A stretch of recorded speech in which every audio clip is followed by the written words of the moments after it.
Yes. Won a medal? Gold. For what? What sport? 1,000 meters. Huh? Oh. Congratulations. Thank you. Okay, so maybe we can start. We are 17 at the moment. Jos just joined, so welcome everyone who could join, and those who arrive later, welcome beforehand. Thank you for joining this first SogetiLabs webinar. This will be an ongoing program throughout the year. We will have one every month, every second Wednesday of each month.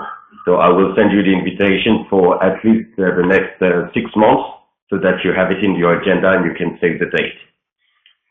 So for this first one, as you can see, we have designed a little something that's a bit different from what we do usually. It's not a call, it's something that's more interactive. We'll have 2 sections.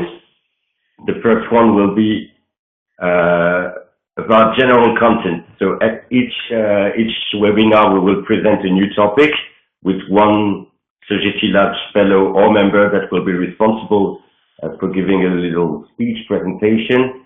So this time it will be Menno, and thank you Menno for opening the ball with this presentation that you will make about the Internet of Things.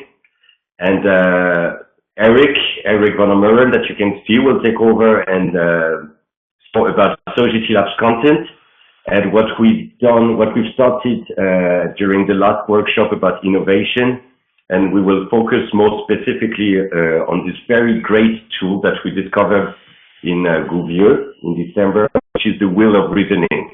So Eric will explain how we will use this tool to go a little further in our ambition about innovation and creating ideas in Sogeti. So Menno, you're the first speaker, so I leave the floor to you. Okay, how much time do we have on the program for the talk on things, and especially about empathic computing? We have 1 hour in total, so we will end at 6. You have 40 minutes. 40? 40, yes. Okay, and can everybody, I'm not sure about this technology, but can everybody see the slides? I'm not seeing all the people attending, so are they on phone only? I see them, yes. Okay. We have 2 people on phone who might not be able to see the slides, but as for the others, you can see them. And for those who are on the phone, don't worry, we will send the slides before, after the call, so you will be able to see. But at the moment, I think Menno's words will be more than enough. Okay. I have the feeling that this is actually I'm sending and you are listening or something. So maybe a good mindset could be whatever is on the slide. You could think about your clients, and we could end up with a conversation about what could this all mean in the context of the clients that you meet and your personal relationships with them and the business that they are doing. For me, it would be very interesting to have such a conversation. And in the end, I think we publish the reports for a special reason, to face clients on the content that we make. So if that's okay with you, Charlie, after the presentation, you can be maybe the host of a conversation and try how it works. It's my first time doing this webinar stuff. It's a pleasure. Just so you know, as I told some of you, if you want to join the conversation, you have on the top left your name, and you can just click on the mic button, and then it will unmute you so that you can participate. Okay. So first, this is the topic, things, and as many of you know, we are doing research on the Internet of Things, and we have just published our 2nd report in the Netherlands, and next week it will be also in English available. And the first, and I think it's better to understand what kind of report we are making. So this one, Empathic Things, is all about very personal technology like wearables, Google Glass, that kind of stuff, digital tattoos, focused on the individual. The first one was a general one, so the basics. What is Internet of Things? Why is it important? How does it work? That kind of questions. And I think the thing that we picked up from the first one, and many of us are technology savvy, and we all know the Internet of Things for many years, I think, already. But what we addressed in the first report was the idea that sort of now is the moment or tipping point. 10 years ago, we were already talking about the Internet of Things. So many questions coming from our customers probably is, so why are you coming with this old idea today? And some of the answers that we described in the report were about the whole information society has changed. It's more Internet of Things ready. People are now used to the mobile phone. There are sensors that are quite cheap also because of the mobile phone. People are more eager to use things like Internet of Things. There's cloud computing that enables it. So there's many reasons to assume that the Internet of Things is breaking out, so to say. And so that's the first thing coming from that report. And the second thing from the first report was, so where's the value? And we put in a lot of examples where by using Internet of Things, you can reduce waste. And waste in many different forms. So waste of time, waste of money, energy, etc. So the opening of the first report, we give some examples of how that can work. And one of the examples that we show is about something that's called smart parking in Los Angeles, where by the use of sensors, you can know where there's a free parking space anywhere in Los Angeles. You can drive to that certain parking space, park your car, and then also the government knows that you have parked your car. And when the date expires, the time expires, so you have to put in money. Then the parking police can go directly to your car because they know where it is and you haven't paid. But you also get a signal. So you can, and you can pay with your mobile phone. So there's no waste of your time, for instance. And the Los Angeles itself, they can optimize by changing the prices of certain spaces because they know where people park, what's popular, what's less popular. So with certain small changes, then they can increase the amount of money that they receive. So there's a win-win-win, so to say. And this is really at the core of many examples of using the Internet of Things. Just one example, we give more. Maybe going back to the 4 reports. So now it's this one. It's the empathic things. The third one, and I see Jaap on the screen, is more focused on the industrial internet with a concept title called Industry 4.0. So that will be a different focus. And the last one is something around smart cities. We don't have the title yet, but it will be more society, look on society and the possibilities, how the world can look like if it's all Internet of Things, so to say.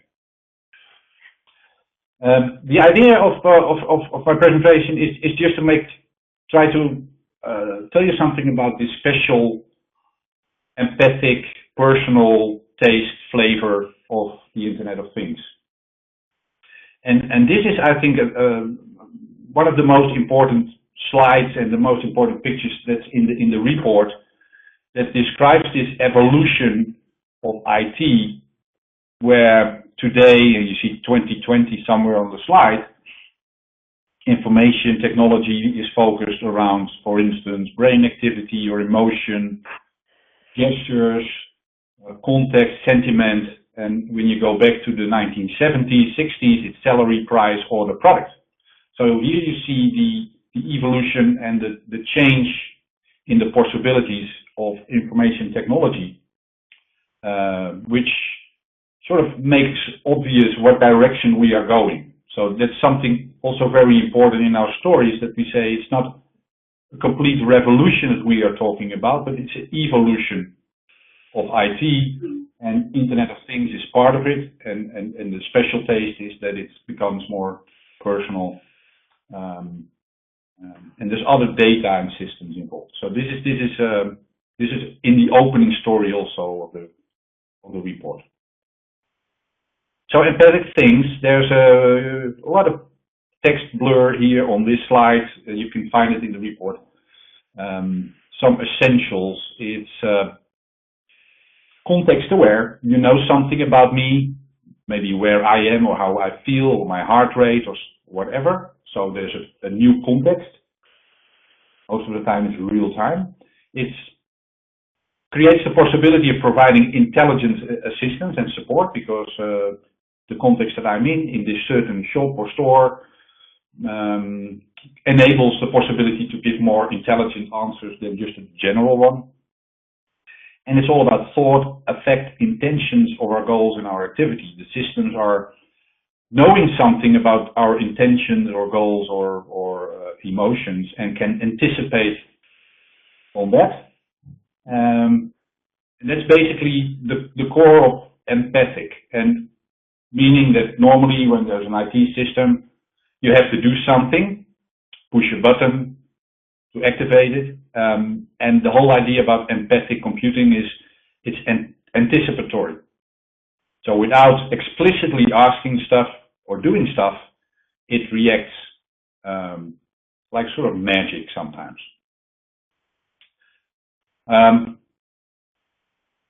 This magic is not valued by everyone. So when we finished the report and we talked with a special group of clients who read it, they said, okay, empathic, that's fine, but it can also be pathetic. Meaning, do we want to live in this world where everything is connected to everything? You know, it's privacy involved, and I think that's important, because you will get this question, we get this question from our customers.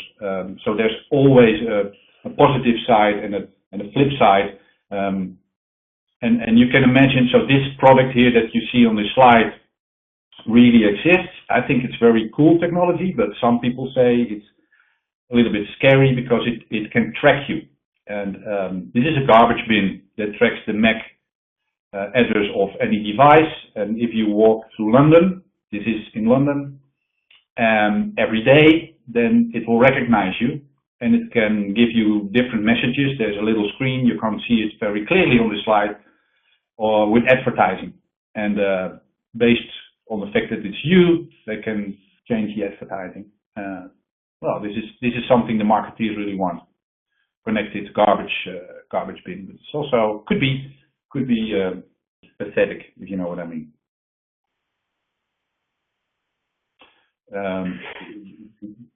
The story that we use in the report about psychic pizza, maybe you've heard about it. I think it's Eric that came up with that story. Is the ability to present you a pizza only by thinking of it. And this idea of psychic pizza was coined by a marketeer, and this is a sort of point on the horizon. So only by thinking about it, someone knocks on your door and brings you the pizza that you want to have delivered. Now this is all, you know, science fiction, can't be true. Parts of it are true when you look at Amazon, for instance. Based on their systems, it's a sort of psychic pizza. Based on better knowing your intentions, they, how do you say this? Their delivery centers. So the stuff that they have in their Amazon delivery centers are based on intentions of people buying stuff. Not actually buying, with the intentions. And then they can put it in the Netherlands, because a lot of people have these intentions of buying that stuff in the Netherlands prior to the actual buying of things. These things that we talk about, empathic, in our report, can be sliced into different areas, and we present 6 of them. So we say empathic things. Yes, it's wearables. You can see the wearables. There's a lot of talk about wearables. There's also swallables, a pill that you can take, for instance. It's inside your body, or a surroundable. It's very close and near to you, or augmentable, biohackable. You see all these words here. And the difference between those is, on one side, the sort of data. It can be data from your body, my heart rate, etc., or it can be data from outside, which is a difference. It can be close to you, very close, inside your body, or just around you, so you can touch it in your room. So this is a whole field that we say is a part of this empathic computing. A lot of examples I would like to share with you, finishing with some ideas what the impact is and what the change is and what companies should do. So anyone has, well, it's a rhetoric question, but I think many people have stuff like this today, like FUELBAND, smartwatch, and there's a lot of money at the table. There's a lot of people in the industry putting innovation money to invent these kind of things, like the smartwatch, the Fitbit, even smart socks. So they can tell you something about your behavior and give you feedback on how you walk, for instance, and be your coach. Share the data with you, maybe share the data with the producer of the socks, or these kinds of T-shirts where you wear this T-shirt, you do your exercise, and the feedback you get from the T-shirt is which muscles you've used, which is normally very useful information if you do training and you want to be more efficient in your training. Then these kind of information, new informations, can be very, very valuable, so to say. And at the same time, I'm reading, so I try to also connect to you while I'm talking or interact, which is, by the way, quite difficult to do. Yes. So if you want, I could read out some of the questions we had. One of the questions we had early on was, what industries are the first to adopt Internet of Things? Which ones are the ones that like to step into this first? Oh, very good question.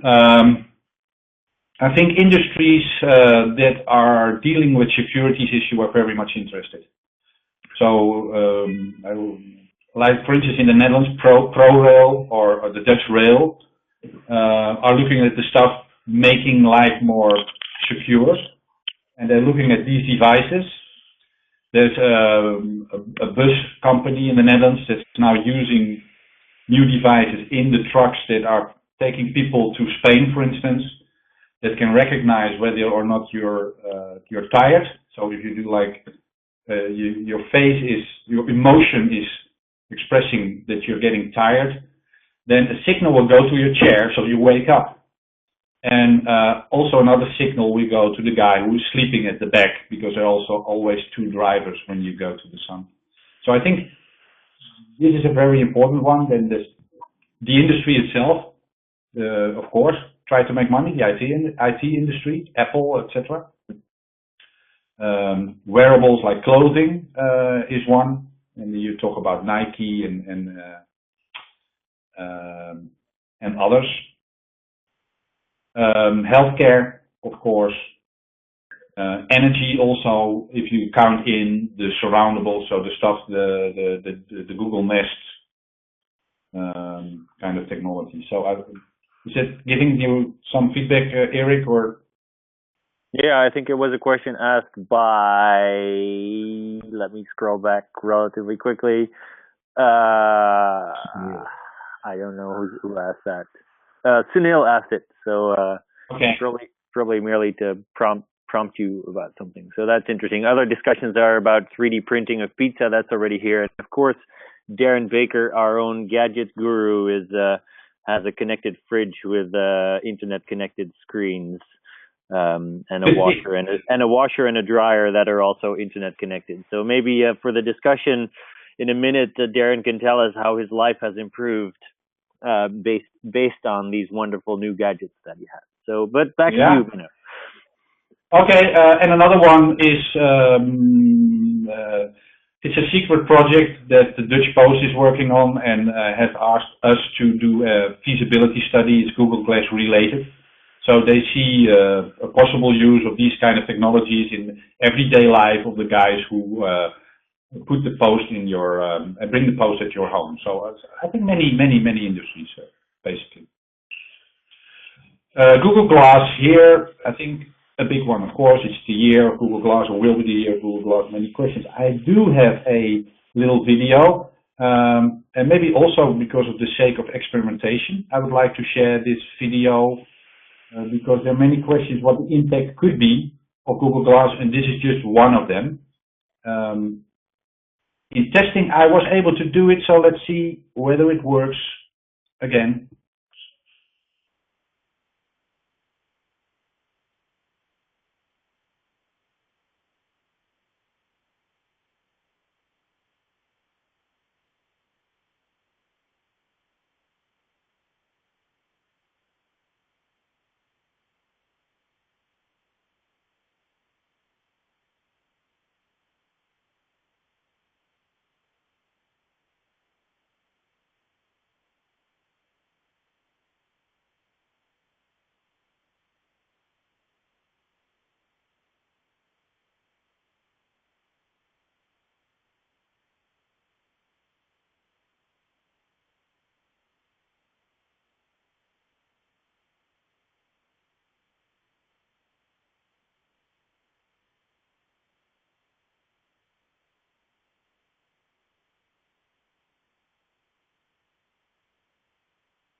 Okay.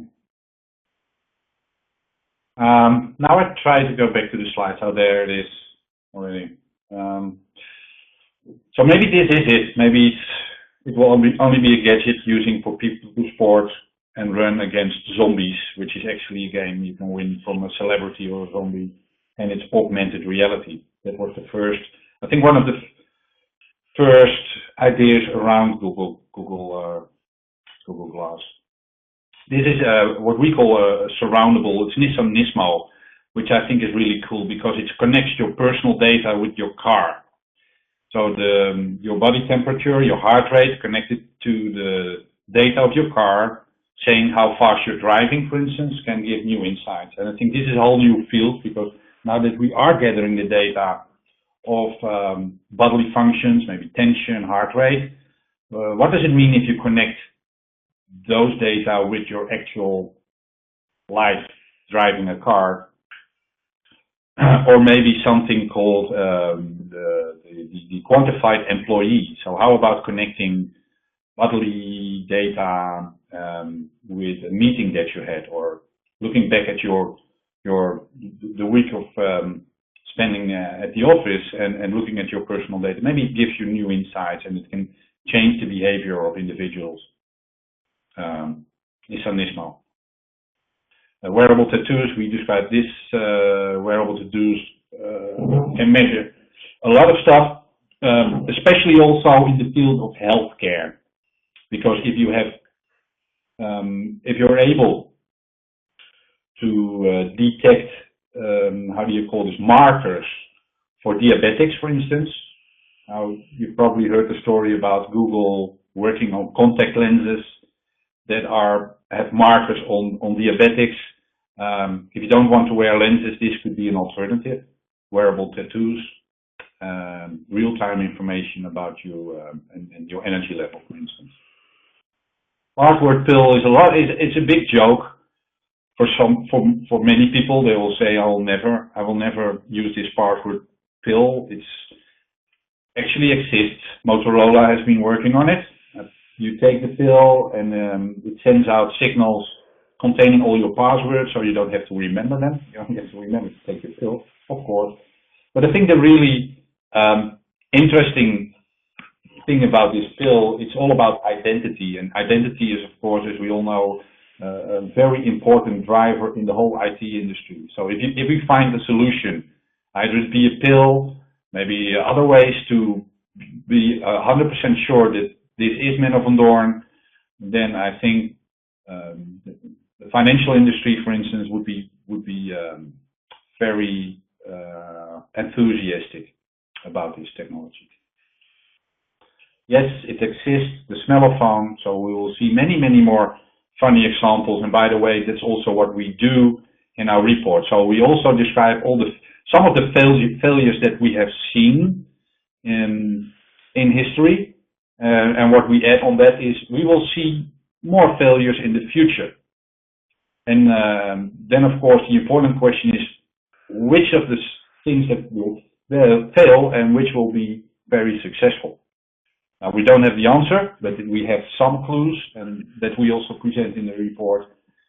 It's very interesting that people are, so the gadget grabbers, the innovators, and maybe even the early adopters have different motivations than the people who are the early majority or the late majority or the laggards.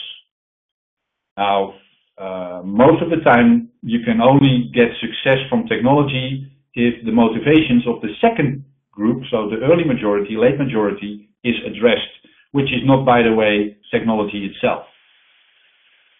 So many of us will be very inspired by Google Glass, but if it's a pain in the ass to upload for the battery, for instance, going down within half a day, you will take the energy to upload the energy level of your battery, but many others will not. So it must be simple, easy to use, and it doesn't need to be or must be technology that you're dealing with.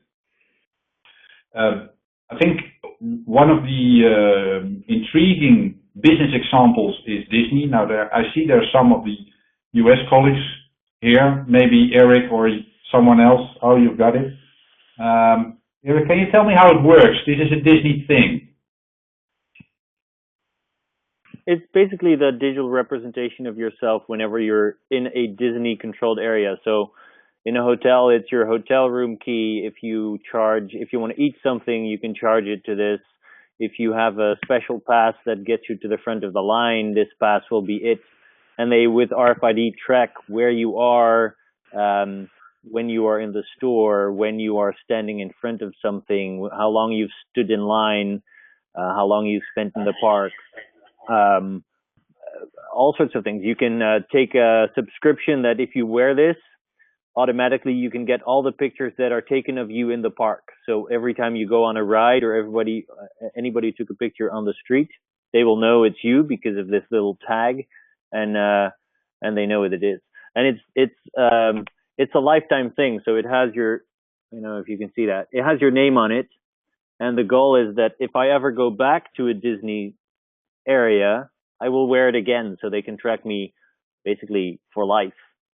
That's their goal. So as a technologist, I'm greatly inspired by this. As a consumer, I'm maybe a little bit worried about this. So that's also a part of the discussions on the sideline is, well, what about security, hacking these things, and are most of these technologies based on a collecting of data? So maybe you have an opinion on that.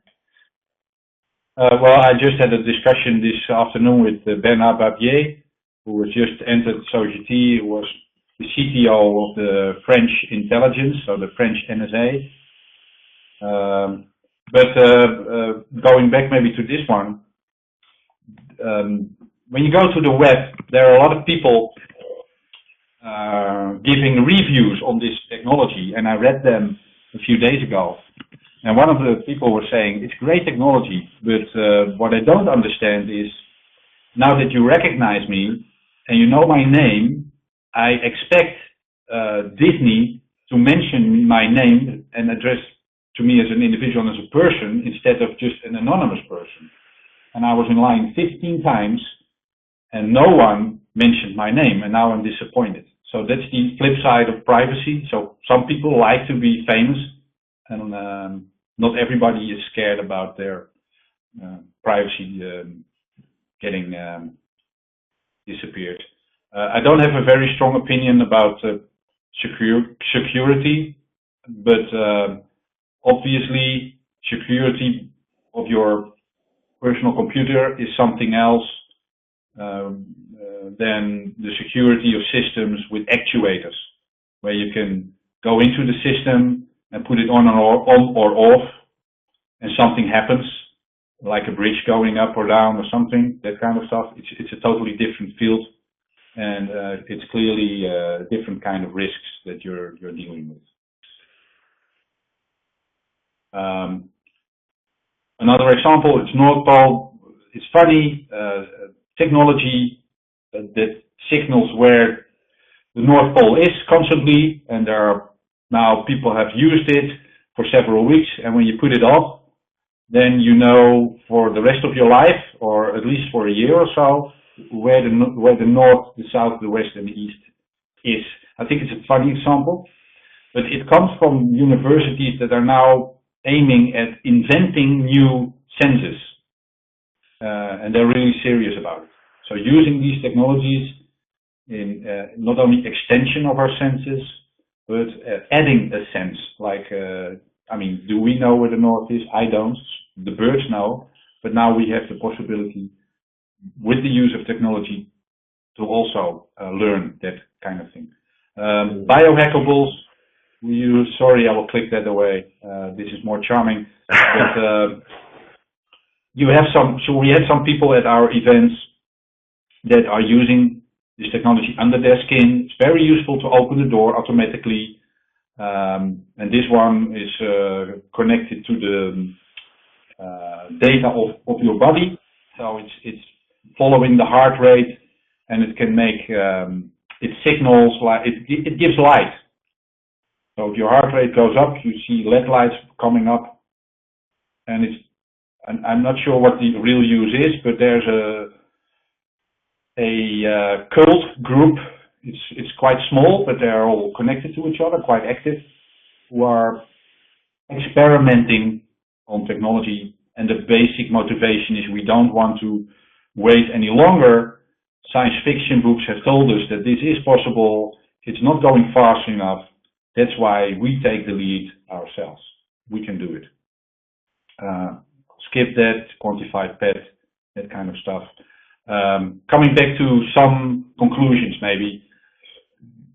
This is a very special slide. It's not the usual Gartner slide, but it's only based on these new breed of technologies where people and technology merge.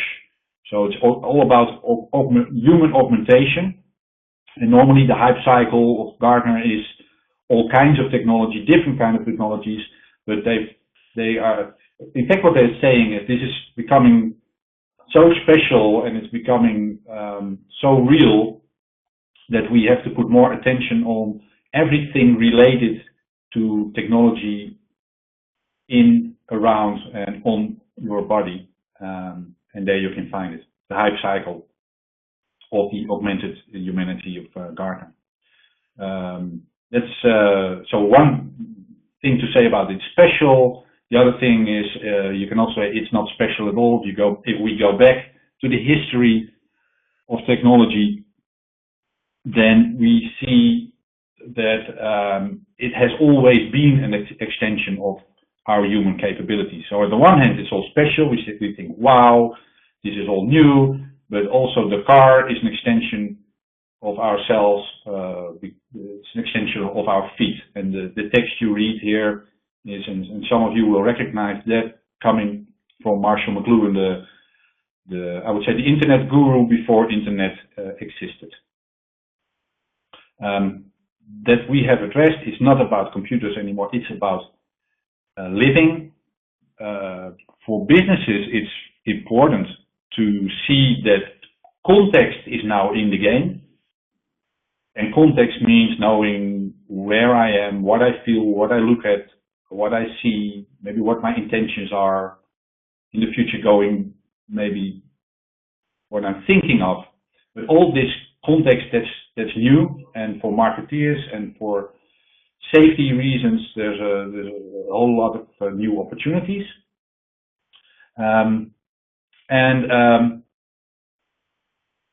This, what we mentioned in the report, is addressing or making the point that it's not about the thing itself.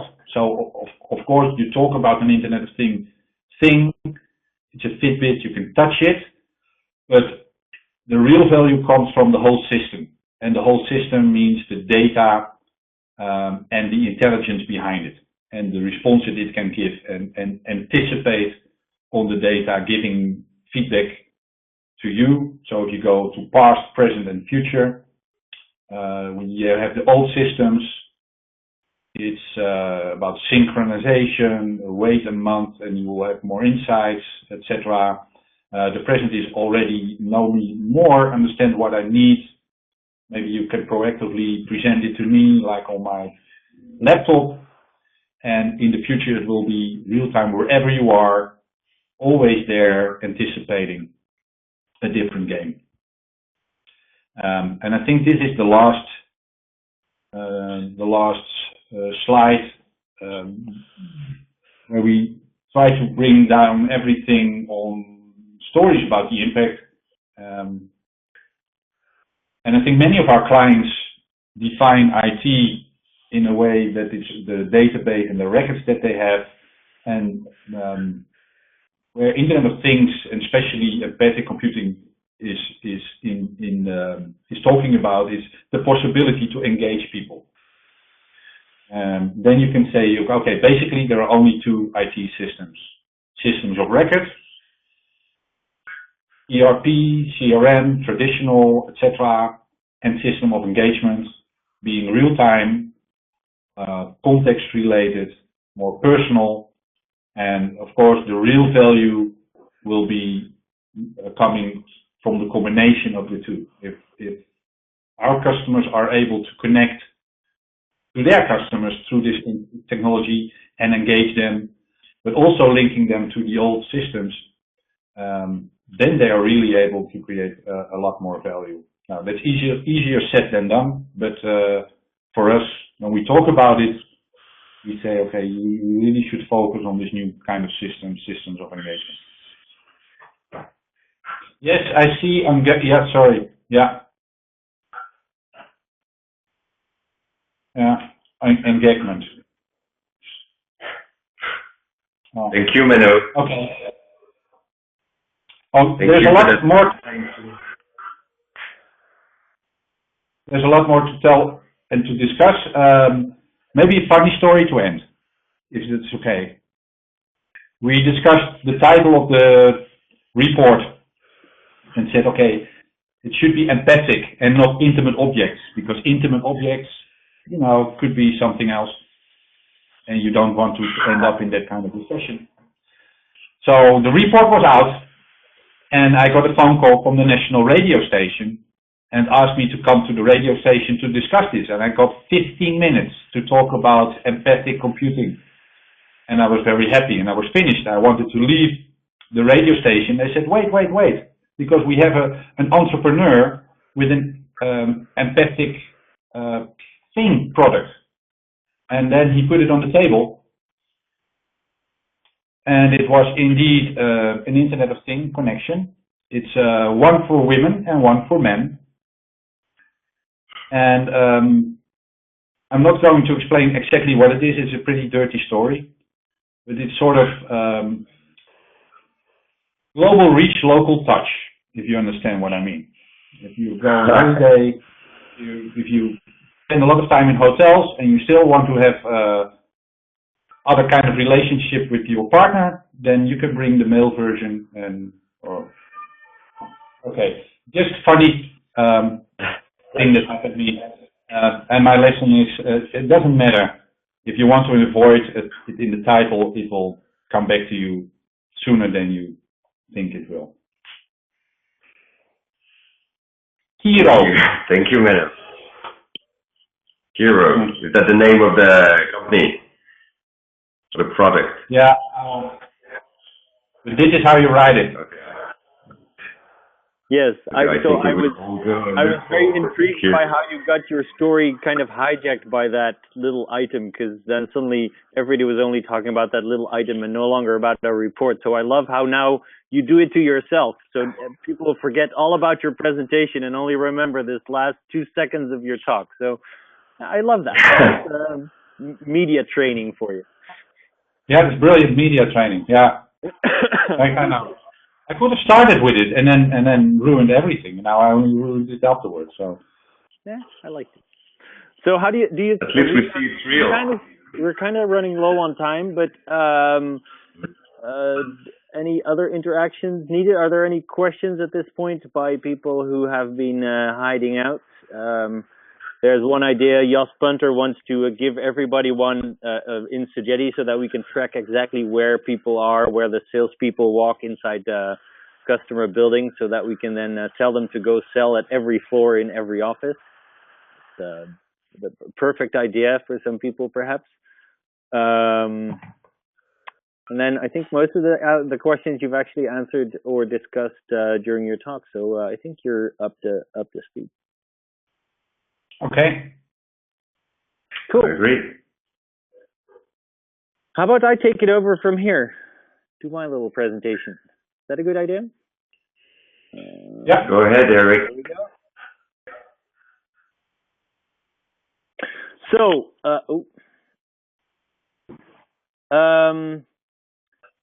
So about these calls, SogetiLabs is owned by all of us and for all of us. So today you're kind of treated by a welcoming talk by Menno, but next time probably one of you is going to talk, or the time after, It's like the blog. We take turns doing this.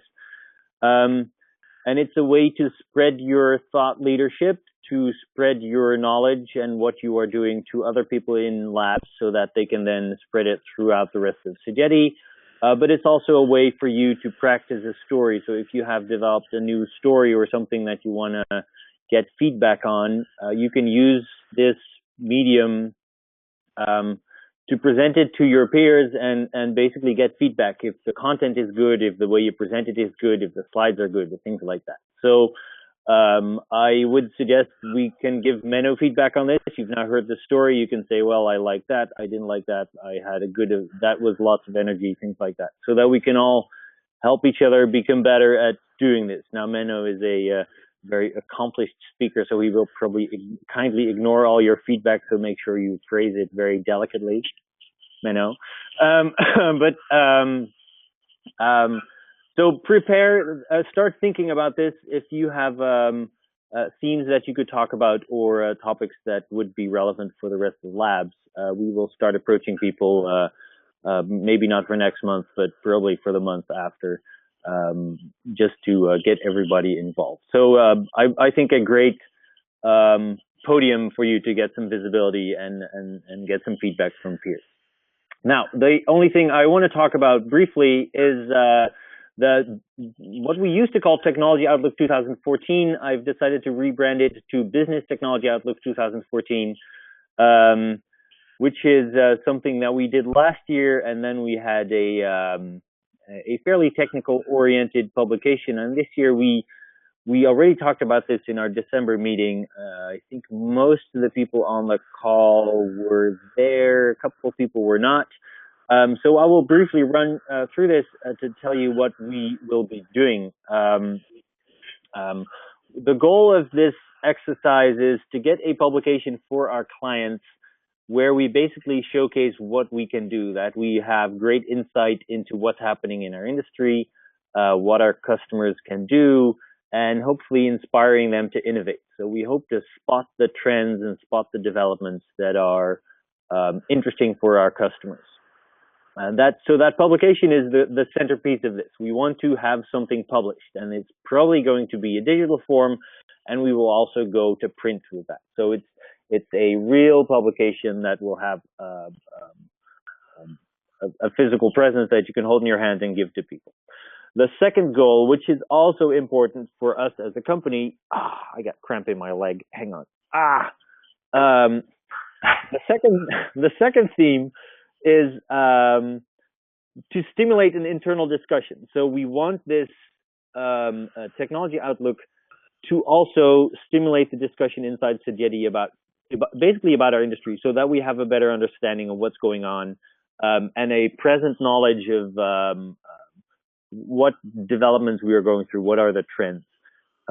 We want to engage more people in that. So it's the SogetiLabs thing. We do it in SogetiLabs, but we also want to engage other people. So we want to spread out, have different conversations, ask basically what Sogeti thinks, and then we want to use these insights, of course, to influence what Sogeti is doing. So we want to feed the discussion about the Sogeti portfolio. So what comes out of this discussion should directly resonate in our strategy, in our portfolio, and in the services that we bring to our customers. So a pretty big and audacious goal, and I think we have the skills combined in SogetiLabs to do this. And I'm very enthusiastic about this. If we can really combine our forces, I think we can get great insights that set us apart from the competition, basically. Now, how do I propose we do this? I think we should do this in 3 phases. One is we work in groups. We separate into groups to define the different themes, to define the different scenarios, future scenarios. First, we have a period of discussion and exploration where we basically share knowledge and share insights. Then once we have these themes thought out and we have the rationale behind them, then we turn them into text. So we actually turn what we do into a narrative, something that is a publication. And then we produce, distribute, and of course communicate. And I think we often forget about that, but that may be one of the most important phases, to actually take this publication and then go do things with this. So, of course, we'd like you to be involved in all of this, not perhaps the produce and distribute, because that's a logistical thing that we will take care of. But we'd like you to work in groups to define these themes. We'd like you to turn it then into text so that we actually have articles and things to put in the publication. And then we'd like you to be part of the communication afterwards. Now, this first phase, I would suppose that would take 6 weeks from today. So that is a fairly short time. On the other end, if we make it longer, I don't think it will do a lot more. So if we make it 8 weeks or 10 weeks, I think we will simply wait a couple of weeks and then start later. So I suggest we start now, make it 6 weeks, where we ask fellows and members to become part of this, where we make groups. I will make the groups based on the people that joined today and the people that were in our December meeting. So these people will be spread across little groups that I will announce later today. We will appoint, or I will appoint, one coordinator who is in charge of basically managing that little group to set up a call or organize discussions. And of course, we use TeamPark to share whatever we're doing. So we don't want your little group to go out into the bush and then be hiding for 6 weeks and then come back with something. We'd like this to be an open discussion where basically you can all join. Yes, and Jaap, I mean later my day. So that may be in the evening or early morning for you guys. So sorry, my days are slightly shifted. I will have lunch first after this call. If you think you have a passion, if you have a theme that you think is important and you want to passionately coordinate a group about that, you can volunteer to be a coordinator. So you can mention that here in the chat, or you can send me an email, but do it immediately, because otherwise you will be in a group and you may have another leader in front of you. So it is a way to profile yourself. It's a way to take ownership of something. So if you want to volunteer, simply send me an email, say I volunteer, and then perhaps even with the theme if you have a theme in mind. And all that can still change, but this is a way for you to take charge here. So what are the themes I talk about? Basically, they are future scenarios related to business technology. So they are visions of the future based on what happens in IT, and then answers the so what question. So we try to step away a little bit from the very small themes, just big data or just Internet of Things, but to also talk about the impact on business, on society, on economy, on slightly the bigger scope here. We are still a technology company, so the themes will be technology-based, the trends will be technology-based, but we want to really talk about so what. We have to make sure that we tell people why it matters, what's going on. And we do it using what's called the wheel of reasoning, and we borrowed this from Freedom Lab.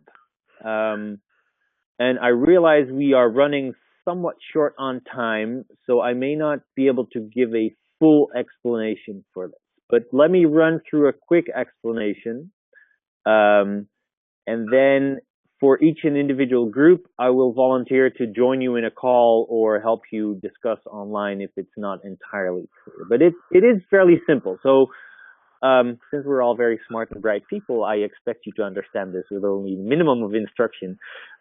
This is a wheel of reasoning where everything relates to everything. You see cause, threat, problem, crisis, source, opportunity, solution, and change. And it starts by cause with 1 and it ends with change and 8. But when you fill these out, most often you do not start at the cause, but you start at the crisis. You say, what's really a crisis? Where are things changing dramatically, causing problems, causing friction, causing a mismatch between supply and demand, or new skills, or something that is really a big challenge we have today? And then once you have that crisis clearly and eloquently written down in probably a paragraph, maybe a keyword that describes what it is, and then a little paragraph that describes what your thinking is, then you can say, what's the underlying problem? What is causing this crisis? And then you can say, what is the threat and what is the cause? So what lies under that and what lies under that? What's the core thing that is triggering this change? What is the cause of all this? What driver changes the reality so that there is a threat that causes a problem that ultimately led to a crisis? Then you have that little bit nicely filled out, and you have a crisis and you have a reason why that crisis is here. So you have already a good explanation of why things are the way they are. But of course, we want to go a little bit further. And then you step all the way into the future. You go to number 8.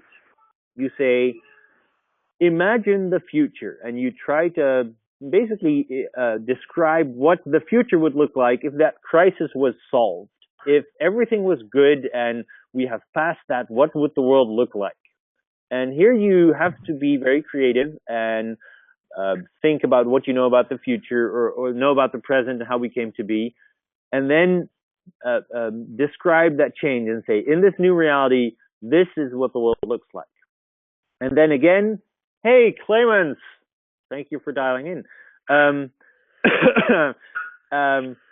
Then from that change, you start to reason back and say, well, if we want this change, what type of solution should be available? What is the opportunity at the short term? Aha! Even Abel is joining us. That's wonderful. Now we are really expanding the reach of SogetiLabs. Ladies and gentlemen, meet Abel, the son of Clemens. And I think we're joining Clemens at dinner. Wonderful.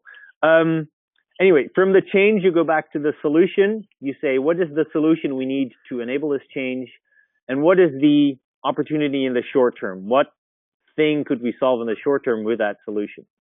And then you go look at the source and say, where are the ingredients that we need to build to capitalize on this opportunity?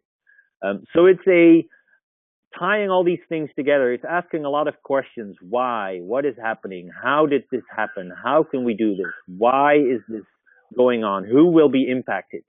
And by doing that in a group, you can exchange a lot of ideas. You can have lots of discussion. And you will see that as a group, you will get to a very solid narrative in a very quick, short amount of time. you can quickly describe the future in a way that is very, very well founded on observation. You say, I see this, I know that this is happening, this is the reason why it's happening, and this is what the future looks like.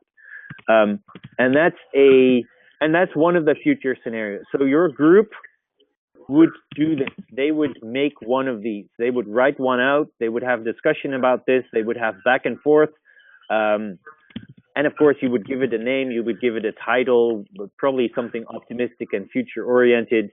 And you can basically reach some consensus on this. And it can be about anything. In the December meeting, we had a lot of solutions that were tied to one specific technological development, but it can really be pretty broad as long as there is some technological component or IT component in this.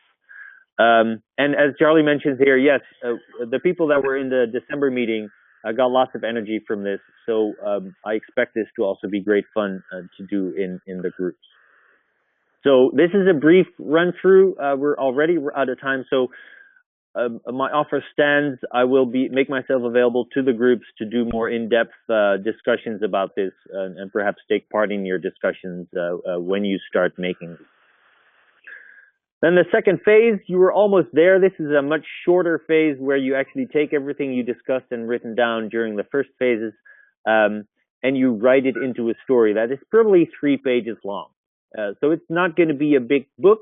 It's not going to be a huge publication, only 3 pages, which is very hard to do. You have to be very concise and very precise about what you say. You cannot be vague. You cannot go into alternating themes. You really have to focus on your theme and describe that in detail. You can include examples, observations, external sources, all sorts of things to build your story to really prove it.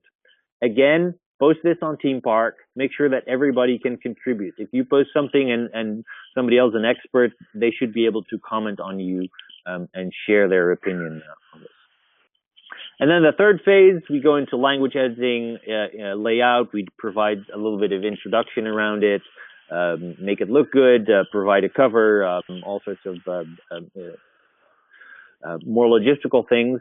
Then we ramp up communication, and then we'd like your involvement to talk about it with sales, with customers, with press, basically anybody. We want to really spread this out. At first, social media, this should be the one thing that is really targeted out. As we get closer to this third phase, I will start suggesting other things that we can do. And of course, you're the owner of this as much as anybody else. So take ownership. Find ways to do this, help us do this, come up with suggestions on how we could improve this. It's not my initiative, it's not Charlie's, it's not Michiel's, it's ours.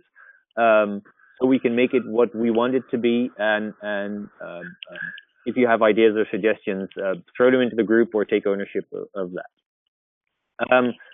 Why is this fun? I think this is one of the good ways to get visibility in a highly digestible publication. Every time you do a top 10, which is probably what will end up being a top 10 scenarios, it really gets picked up by national media, by other blogs.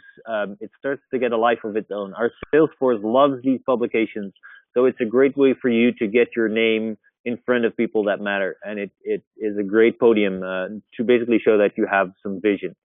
It's fun to discuss trends and innovation. To have these discussions is really about why and what, and it's the big scope discussion about our industry. You can hone your writing skills. If you're not writing that often, you can really get some feedback on what your writing is and how you can improve it. Of course, build your network. Your group will be a real group that is not just a group in your little country.